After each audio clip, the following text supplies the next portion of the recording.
January 1945, Eastern France, the Colmar Pocket.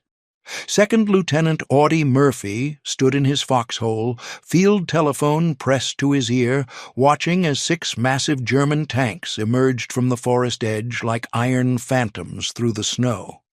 Behind them, more than 250 white-clad infantry soldiers advanced across the frozen field toward his position. What the German commanders didn't know was that the baby-faced young officer tracking their approach had already survived 9 major campaigns across North Africa, Sicily, Italy, and France, that the undersized farm boy from Texas, barely 19 years old, had already earned more than 20 medals for valor, and that in the next 60 minutes he would perform an act of defiance so extraordinary that it would earn him America's highest decoration for combat valor, the Medal of Honor. This is the story of how a sharecropper's son, who was too small for the Marines, became the most decorated soldier in United States history. How a teenager who picked cotton for $1 a day transformed into a warrior who would face impossible odds without flinching, and how one man's refusal to surrender would save an entire company from annihilation. The path to that frozen field began not with dreams of glory, but with hunger, poverty, and the desperate need to escape. Hunt County, Texas, 1925. Audie Leon Murphy was born into conditions that would break most people before they started. The 7th of 12 children, he entered the world in a ramshackle sharecropper's house where poverty wasn't just a condition, it was the air they breathed. His father, Emmett Murphy, had a talent for fathering children but possessed no skill whatsoever for feeding them. He drifted in and out of their lives like smoke, finally abandoning the family entirely when Audie was 15. His mother, Josie, struggled desperately to hold the family together. Young Audie became a hunter by necessity, not choice. He developed exceptional skill with a rifle, bringing down rabbits, squirrels, and small game to feed his brothers and sisters. Every shot mattered. Wasted ammunition meant empty stomachs. This early training, shooting under pressure, making every bullet count, calculating distance and wind instinctively, would later become the foundation of skills that would save his life dozens of times. He picked cotton for $1 a day. He pumped gas. He worked as a store clerk. School ended after 5th grade. There simply wasn't time for more education when survival demanded every waking hour. In 1941, his mother died. Audie was 16 years old. The family scattered. His younger siblings went to an orphanage. He was alone, nearly destitute, with no prospects and no future. 10 days after his 17th birthday, motivated by a desperate desire to honor his mother's memory and escape the life that had ground down his family for generations, Audie Murphy decided to enlist in the military. But the military didn't want him. Texas. Audie Murphy, age 17, weight 110 pounds, height 5 feet 5 inches, tried to join the Marine Corps. The recruiting officer took one look at the undernourished teenager and rejected him outright. Too small, too young. He tried the paratroopers. Same result. Too small. Finally, the Army considered him and also initially rejected him. His baby face and slight build screamed underage despite his claims. Murphy's older sister, Corinne, came to his rescue. She signed a notarized affidavit falsifying his birth date, adding a year to his age. On June 30th, 1942, Audie Murphy became an Army private. Basic training at Camp Walters, Texas. Advanced training at Fort Meade, Maryland. Murphy was the smallest man in his unit. Other soldiers treated him like a mascot. An officer suggested he become a headquarters runner rather than a rifleman, safer, less demanding. Murphy refused, stubbornly, completely. He was determined to prove himself in combat.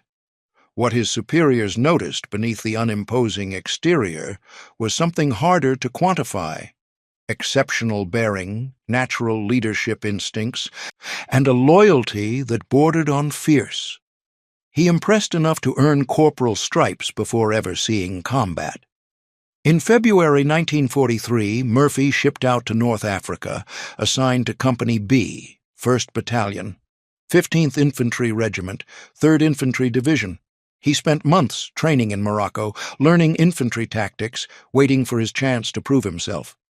In July 1943, that chance arrived. Sicily, July 10, 1943. The Allied invasion. Murphy's combat introduction came swiftly and violently during the Liberation Campaign. Shortly after landing, Murphy was on a scouting patrol when he spotted 2 Italian officers attempting to escape on horseback. Without hesitation, he shot them both. His platoon leader, disturbed by the cold efficiency of the killings, asked him, "Why'd you do that?" Murphy's reply was matter-of-fact, almost emotionless. "That's our job." Combat revealed something in Murphy that civilian life had never fully unleashed: the hard-scrabble years of survival, of hunting to feed his family, of accepting that life demanded ruthless efficiency. All of it translated directly into infantry warfare. He understood, at a fundamental level, that hesitation killed. He contracted malaria in Sicily, spending weeks in hospital. When recovered, he fought fiercely to remain with Company B rather than be reassigned as a replacement to another unit. His company was his family now. He would not abandon them. September 1943, the Italian mainland, Salerno landings. Murphy waded ashore at Battipaglia into chaos and German machine gun fire. During early operations along the Volturno River, Murphy was on patrol with his best friend Laddie Tipton and another soldier when German machine guns opened up. The third soldier died instantly. Tipton threw grenades toward the enemy position. Murphy responded with his Thompson submachine gun, killing 5 German soldiers in a brief, savage firefight. This became Murphy's pattern: controlled aggression, deadly accuracy, immediate action. As Allied forces fought their way north through Italy's mountains and mud, Murphy distinguished himself repeatedly. He led night patrols. He volunteered for the most dangerous assignments. He killed Germans with a cold professionalism that made veteran soldiers take notice. In October 1943, he earned a battlefield commission to 2nd lieutenant, a remarkable achievement for a 19-year-old who had entered service barely a year earlier. But promotion brought responsibilities beyond personal survival. Murphy now led men, many of them older than him. Their lives depended on his decisions. August 1944, southern France, Operation Dragoon. Murphy's unit participated in the Allied invasion, fighting through brutal combat near Marseille. Near the town of Montélimar, Murphy's best friend Laddie Tipton was lured into the open by a German soldier pretending to surrender. The German killed Tipton at point-blank range. Murphy's response was instantaneous and furious. He charged the German position, killed the soldiers who had murdered his friend, then commandeered their machine gun and grenades. He systematically attacked nearby German positions, killing every enemy soldier he encountered. The death of Tipton marked a turning point. Murphy had already proven himself an exceptional soldier, but the loss of his closest friend seemed to strip away the last vestiges of hesitation. What remained was something harder, colder, and infinitely more dangerous to anyone wearing a German uniform. By October 1944, Murphy had earned the Distinguished Service Cross, 2 Silver Stars, and multiple Bronze Stars for valor. He was becoming a legend within the 3rd Infantry Division. He was wounded in the hip by a German sniper on October 26, 1944. The bullet caused gangrene. Doctors removed infected tissue, causing partial loss of hip muscle. Murphy spent months recovering. He returned to duty in January 1945. His platoon had been moved to the Colmar Pocket in eastern France, 850 square miles of German-held territory in the Vosges Mountains. German forces had maintained this pocket since November 1944, using the heavily fortified village of Holzwihr as a strong point. On January 24th, Murphy's company moved into positions north of Holzwihr. Intelligence reported that German forces, identified as elements of the 2nd Mountain Division, recently transferred from Norway and trained specifically for winter combat, were preparing a counterattack. Murphy's company held a precarious position, stretched across a U-shaped formation with 2 fingers of forest extending toward Holzwihr. The village itself was visible across snow-covered fields. 2 American M10 tank destroyers sat astride a narrow dirt road leading into the woods. Murphy knew German armor would have to advance along that road. Early afternoon, January 26, 1945. Murphy called battalion headquarters for last-minute instructions. He was told that the 2nd Battalion, 30th Regiment, expected to arrive as reinforcement, had not yet reached their position. His orders were simple: hold your position. At 2 p.m., German artillery began pounding American positions. Then Murphy saw them. 6 massive tanks advancing from Holzwihr, followed by wave after wave of white-clad infantry, more than 250 soldiers emerging from the forest edge, like ghosts against the snow. The 6 tanks were Mark 6 Tigers or possibly Jagd Panther tank destroyers, formidable German armor designed to crush defensive positions. The 250 infantry soldiers were veteran mountain troops, trained for exactly this kind of winter assault. Murphy's company consisted of perhaps 40 men, exhausted from weeks of continuous combat. Holding a thinly defended position against overwhelming force, Murphy immediately understood the tactical situation. His men were about to be annihilated.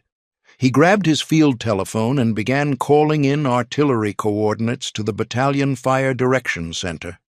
Then he shouted orders to his men: fall back to prepared defensive positions in the woods. Move now! His soldiers obeyed, running for the tree line, while Murphy remained at his forward command post, continuing to direct artillery fire. Behind him, one of the American M10 tank destroyers attempted to maneuver into firing position. The vehicle slid on icy ground into a ditch. Its crew scrambled to escape as German tank fire zeroed in on the position. The second M10 took a direct hit. Flames erupted from the engine compartment. The vehicle's crew abandoned it immediately, running for the woods as ammunition inside began to cook off. Murphy remained in his foxhole, telephone pressed to his ear, calling adjustments to the artillery. Within seconds, American 105mm shells began crashing down between him and the advancing Germans, creating a curtain of explosive steel that slowed, but didn't stop, the enemy advance. German infantry began working their way through the artillery barrage, using shell craters for cover, advancing steadily toward Murphy's position. Murphy emptied his M1 carbine at the nearest enemy soldiers. The light rifle was never designed for extended combat. It was intended for officers and rear echelon troops, not sustained firefights. His ammunition ran out quickly. The German infantry was now less than 100 yards away. Murphy could see their faces, could hear their shouts over the artillery explosions. Behind him, the burning M10 tank destroyer sat engulfed in flames. The vehicle was a death trap, loaded with high-explosive shells and ammunition that could detonate at any moment, creating an explosion that would kill anyone nearby. Murphy looked at the burning tank destroyer. Then he looked at the advancing Germans. Then he made a decision that defied all rational calculation of survival. He grabbed his field telephone and climbed onto the burning M10. The M10 tank destroyer, formerly designated as the 3-inch gun motor carriage M10, was built on a modified M4 Sherman chassis. It mounted a 76.2 mm main gun in an open-topped turret, allowing for 360-degree traverse, but leaving the crew exposed to artillery, grenades, and small arms fire. Most critically for Murphy's purposes, the M10 carried a secondary weapon mounted on the rear of the turret, a Browning M2HB 50 caliber heavy machine gun for anti-aircraft defense and engaging enemy infantry. The M2HB was, and remains, one of history's most effective heavy machine guns. Firing 50 caliber bullets at 450 to 550 rounds per minute, it could penetrate light armor, destroy vehicles, and devastate infantry at ranges exceeding 1,000 yards. Each bullet carried enough kinetic energy to tear through multiple human targets. The M10 carried 300 rounds of 50 caliber ammunition in 50-round boxes stored under the vehicle subfloor. Murphy climbed onto the burning tank destroyer, flames licking up around the engine compartment, heat radiating through the metal turret, and seized the 50 caliber machine gun. From his exposed position atop the M10, Murphy had clear fields of fire across the entire approach. The Germans, seeing a single officer manning a machine gun on a burning vehicle, initially couldn't comprehend what they were witnessing. Then Murphy opened fire. The sound of a 50 caliber machine gun is distinctive, a deep hammering roar that drowns out nearly everything else on a battlefield. Each round leaving the barrel carries massive destructive force. Murphy's first burst caught the advancing German infantry in the open. Soldiers fell, others dove for cover. German tank commanders, recognizing the threat, began directing fire toward the burning M10. Tank shells exploded around Murphy's position. Shrapnel whined through the air. One shell hit close enough to shower Murphy with frozen dirt and metal fragments. Murphy adjusted his aim and fired again. Short, controlled bursts, precisely aimed, conserving ammunition while maintaining maximum effectiveness. Over the field telephone, still connected despite the chaos, the artillery commander asked, "How close are the Germans to your position?" Murphy's response became legendary. "Just hold the phone and I'll let you talk to one of them." The Germans were now within 50 yards, machine gun fire from the advancing infantry stitched across the M10's armor. Murphy felt impacts against the turret, heard bullets ricocheting off metal. The M10 beneath him was an inferno. Flames consumed the engine compartment. Ammunition inside the vehicle was heating to dangerous temperatures. The entire tank destroyer could explode at any moment, a massive detonation of high-explosive shells and propellant charges that would vaporize anyone on or near the vehicle. Murphy kept firing.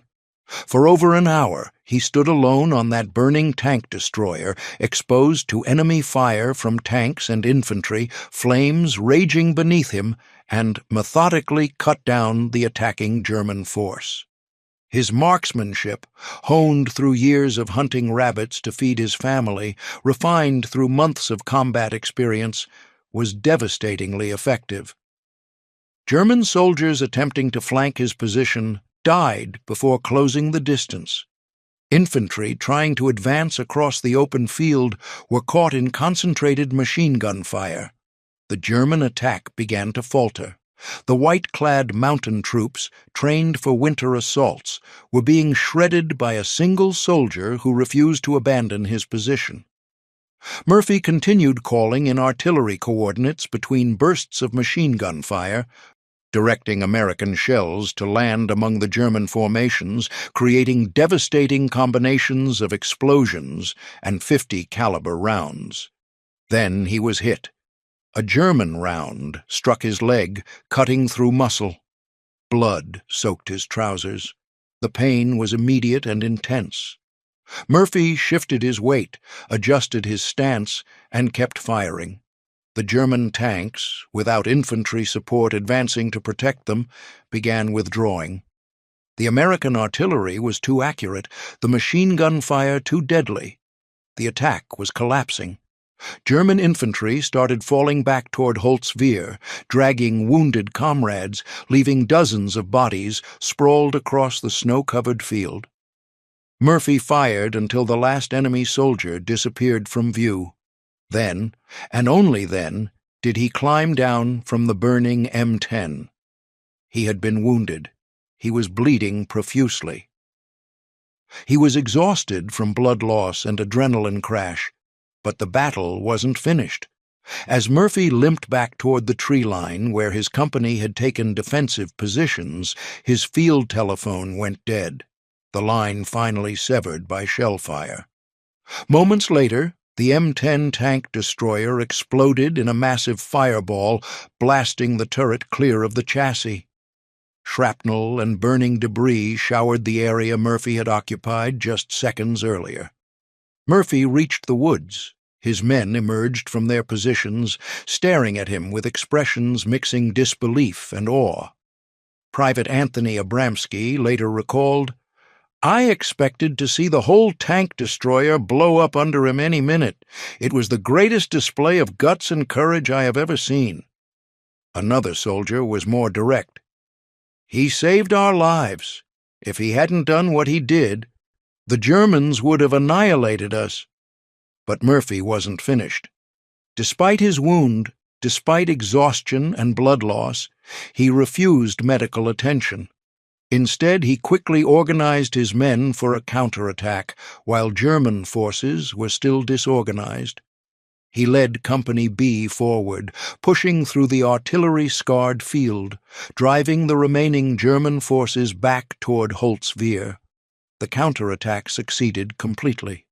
The German assault, which had threatened to overwhelm the entire American position, was shattered. Only then, with his men secure and the enemy driven back, did Murphy finally agree to medical treatment for his leg wound. The battlefield toll spoke for itself. Murphy had personally killed or wounded more than 50 German soldiers during that hour on the burning M10. The German attack force of 250 infantry and 6 tanks had been completely defeated by one man with a .50 caliber machine gun and extraordinary courage. Company B had suffered casualties during the engagement, but Murphy's stand prevented what would have been catastrophic losses. Without his actions, the German armor and infantry would have overrun the American position, potentially causing the collapse of the entire defensive line in that sector. On June 2, 1945, near Salzburg, Austria, Lieutenant General Alexander Patch presented Murphy with the Medal of Honor and the Legion of Merit. The Medal of Honor citation recognized his actions at Holtz-Wehr. For conspicuous gallantry and intrepidity involving risk of life above and beyond the call of duty. When asked after the war why he had climbed onto the burning tank destroyer and faced an entire German company alone, Murphy's answer was characteristically simple and direct. "They were killing my friends." By war's end, Murphy had become the most decorated American soldier in U.S. history. He received every military combat award for valor available from the United States Army: the Medal of Honor, Distinguished Service Cross, 2 Silver Stars, Legion of Merit, 2 Bronze Stars with Valor Device, and 3 Purple Hearts. He also earned France's Legion of Honor and Croix de Guerre, and Belgium's Croix de Guerre. He was credited with killing more than 240 German soldiers and wounding or capturing many more during his 27 months of combat service. He fought in 9 major campaigns: Tunisia, Sicily, Naples, Foggia, Anzio, Rome, Arno, southern France, Ardennes, Alsace, Rhineland, and Central Europe. Murphy spent approximately 400 days on the front lines, more than many soldiers who served for the entire war. But statistics only tell part of the story. The deeper measure of Murphy's impact was in the lives he saved, the bomber crews protected by his unit, the infantry companies supported by his actions, the tactical innovations he helped pioneer that were incorporated into Army doctrine. July 16, 1945. The cover of Life magazine featured a photograph of Second Lieutenant Audie Murphy in dress uniform, smiling slightly, looking far younger than his 20 years. The headline declared him America's most decorated soldier. Actor James Cagney saw that Life magazine cover and invited Murphy to Hollywood in September 1945. Murphy, uncertain about his future, accepted. His acting career spanned more than 40 films over 21 years. He starred primarily in westerns, becoming one of the most popular western actors of the 1950s. In 1955, he portrayed himself in To Hell and Back, the film adaptation of his best-selling autobiography. The movie became Universal Studios' most profitable release until Jaws in 1975. But the war never truly released Murphy. He suffered what we now recognize as post-traumatic stress disorder, but was then called battle fatigue or shell shock. He experienced nightmares, insomnia, and violent mood swings. He slept with a loaded pistol under his pillow. He became addicted to sleeping pills, then locked himself in a motel room to go through withdrawal rather than remain dependent. Murphy was forthright about his struggles, hoping to draw attention to the needs of returning veterans. He advocated publicly for better PTSD treatment and mental health services for combat veterans, advocacy that was decades ahead of its time and ultimately contributed to the establishment of the Audie L. Murphy Memorial VA Hospital in San Antonio, dedicated in 1973. May 28, 1971. Memorial Day weekend. Murphy was a passenger on a private plane flying from Atlanta to Virginia for business meetings. The aircraft encountered thick fog near Roanoke, Virginia, and crashed into a mountainside. Audie Murphy, age 46, was killed instantly. His body was recovered 2 days later on Memorial Day. He was buried with full military honors at Arlington National Cemetery on June 7, 1971. His gravesite, marked by a simple white headstone, he had specifically requested it remain plain, like that of any ordinary soldier, became the second most visited grave in Arlington after President John F. Kennedy. A special walkway was eventually constructed to accommodate the thousands of visitors who come each year to pay respects. 80 years after the Battle of Holt's Veer, the snow-covered field where Audie Murphy made his stand is peaceful farmland. The village of Holt's Veer maintains a memorial at the exact spot where Murphy climbed onto the burning M10. A bronze statue depicts him manning the .50 caliber machine gun facing toward the village. The memorial's inscription reads, "This memorial is dedicated to the soldiers of the 3rd U.S. Infantry Division and the CC-4 under the command of the 1st French Army who liberated Holt's Veer on 27 January 1945 after bloody combat under most trying conditions. It represents the heroic act that Lieutenant Audie L. Murphy of the 15th Infantry Regiment achieved at this site on 26 January 1945 in order to push back an enemy counterattack. For this action, he was decorated with the highest American and French honors.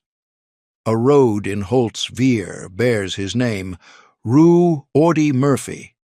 The Audie Murphy American Cotton Museum in Greenville, Texas, houses extensive collections of his medals, uniforms, personal effects, and combat documentation. Each year, the museum hosts Audie Murphy Days celebrations honoring his memory and service. The Sergeant Audie Murphy Club, established by the U.S. Army in 1986, recognizes non-commissioned officers who exemplify the leadership, integrity, and professional excellence Murphy demonstrated. The club has expanded Army-wide, becoming one of the military's most prestigious NCO honors. But perhaps Murphy's most enduring legacy is what he represented, that heroism doesn't require physical size or privileged background, that courage can emerge from the most unlikely sources, that a malnourished farm boy who picked cotton for $1 a day could become the most decorated soldier in American military history through determination, skill, and an absolute refusal to abandon his responsibilities or his friends. Murphy never considered himself a hero. "Bravery is just determination to do a job that you know has to be done," he told reporters upon returning home in 1945. "I just fought to stay alive, like anyone else, I guess." But standing alone on a burning tank destroyer, wounded, exposed to enemy fire, facing impossible odds for more than an hour, that transcended simple survival instinct. That was something else entirely. That frozen afternoon in January 1945, a 19-year-old lieutenant proved something fundamental about human courage, that it isn't the absence of fear, but the absolute refusal to let fear dictate action. That sometimes one person, in the right place, with the right skills and unshakable determination, can change the outcome of an entire battle. 6 tanks, 250 enemy soldiers, one man with a machine gun on a burning vehicle. The numbers tell the story. The record speaks for itself. And 80 years later, Audie Murphy's stand at Holt's Veer remains one of the most extraordinary acts of individual combat heroism in American military history. The farm boy from Texas who became a legend, the teenager who climbed onto an inferno and refused to yield, the soldier who saved his friends by standing alone against overwhelming force. That's the legacy. That's the record. That's Audie Murphy.